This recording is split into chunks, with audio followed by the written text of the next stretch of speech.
In 2020, the overnight temperatures of May 8th and into the early morning hours of May 9th fell below freezing across most of Kentucky.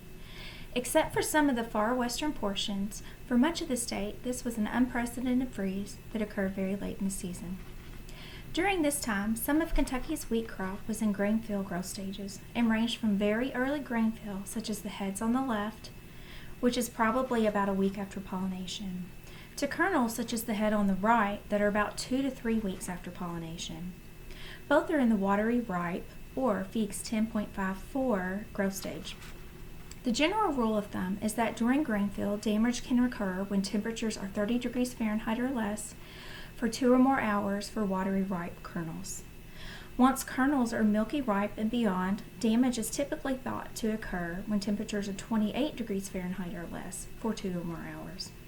In 2020, damage is likely since the critical temperature occurred in many of these areas of Kentucky. To inspect for damage, kernels will need to be removed from the wheat heads. Sound, undamaged kernels will be firm and smooth, such as these kernels, and also the kernels on the left. Damaged kernels can be shrunken, shriveled, and have lost all firmness, such as the kernel on the right.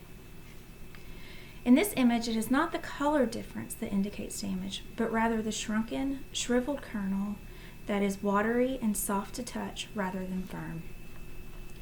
Ultimately, the damage will result in shriveled kernels with low yield and test weight, such as the grain on the left, as compared to the sound grain on the right. Although freeze damage during grain fill for large areas of Kentucky has not occurred within the last 50 years, and likely not ever, it could have major impacts on yield and test weight this year. For additional information and resources, please visit our websites.